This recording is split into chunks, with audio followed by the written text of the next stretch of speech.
So in the last video, we talked about the importance of supination.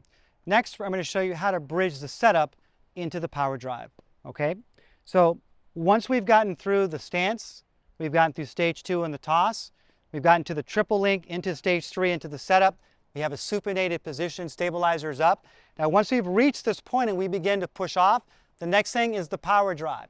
Now a lot of players have trouble with this because again, the weight shifts to the front, and when they push off, the back leg begins to kick out too soon, causing their core to collapse, and then they buckle. All right, so you want to make sure that once you get to this stage here and you push off, you have to push off from the back foot, and then as you push and the racket begins to get forced into the downswing, you're then going to begin to pull the butt of the racket towards the ball. So you basically have this push and this pull mechanism unfolding. So again, from the setup, I'm going to push from the ground, allow the racket to fall, and then I'm going to pull towards the ball. And if I'm in a supinated position, I should be on edge to ensure that there is no flopping where the palm is actually facing up as I'm leading up the upswing here in the acceleration plane. So again, we have our pull phase going up into stage 6, which is the contact point. All right, so let's try that again. Okay, so once you've arrived at the triple link, at that setup, okay, the forearm is supinated, the stabilizer is up, the back hips are ramped here. You're now going to go into the push and the pull, and this is where you begin to push. This is your power driver. And then as the racket falls into the backswing, you go into the pull. Now, it's important when you go into this pull stage to make sure that the butt of the racket is actually facing at the ball. And the reason why is if it's facing the ball, depending on your shoulder flexibility, the bottom edge of the racket here, the tip, will actually be down by your waist level. So players like Djokovic, when he makes the turn, he's got hyper flexibility here where you'll actually see this arm as he's making the turn is actually down. Other players are a little tight so they don't get as deep around that turn, but because they are still pulling, that force that's generated as they push off will cause the shoulder to stretch, forcing the racket deeper into the backswing. But a good way if you're at home and you're filming yourself from the back is you want to make sure that when you push off, that when the legs are just up, fully extended, and you're up on the tippy toes, that the racket is right in line here, just like this, in the back.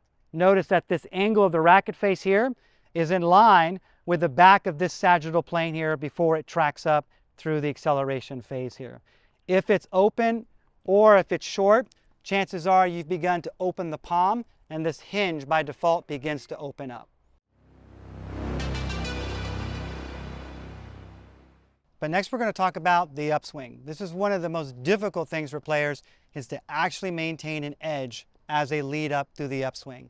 So again, making sure that if you looked at one of the previous episodes, is making sure that you've got supination. If you're not supinated, chances are there is a flop. So think of a flop as if you're looking at your serve from the back view, instead of the racket tracking up on an edge here, 3/4 of the way up, what's happening is the palm is starting to face up here, and all of a sudden the butt of the racket is now going horizontal.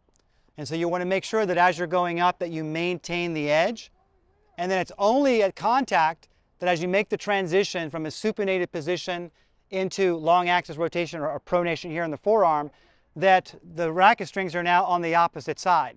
So essentially you're only exposing the ball for just this split moment at contact, and then it turns over. So you're trying to time it between those two edges. Most players think they don't have time, so they end up opening the face up to try to ensure that they hit the ball. But if you've got time to work on this, this is going to pay off huge. All right, so what I want you to do is, if you're just starting out, I want you to do what I call their blade strike. So if you just take a ball,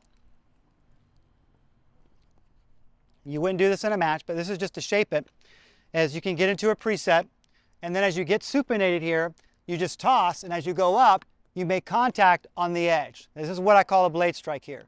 Now once you've met the edge here, then right after you've done that, then take this index finger, remember that lever from the previous episode here, and you're going to turn that lever over so that now the opposite edge is turned over, and that movement shouldn't just happen from the wrist itself, it should happen as a result of you extending the shoulder all the way out, this entire axis plane here with this lever here. All right, so using a ball and using a blade strike, supinated position, toss, rotate, tap the ball, and then flip it over. Make sure you have your tuck, and then bring it in. Now, once you've done that a few times, then you can try to basically map it out slowly and then try to turn over and then meet the ball so that you actually square off at contact. But again, this is really hard for most players because of what's happening back here, is because the wrist is actually facing up. So to help you again to modify that, work on those blade strikes, tap to a blade flip, and then what will happen is then when you try a live one and you go to make contact, you then move from a blade strike to now just opening the strings just slightly, so you're almost slicing the ball. So the next phase is you would go up into the next, and then you would just try to slice the ball and turn it over. And then slowly what will happen, as your timing gets better with this, you'll be able to map it out and actually turn it out on time so that you can actually hit a straight line. All right, so just make sure when you're working on trying to sharpen the edge, you need to make sure you're supinated, okay? And then as you go around this turn, that you stay supinated and that you're leading with the edge. If you're having trouble with that, deploy those blade strikes to the blade flip using your lever here into that follow through. Okay, thank you for watching.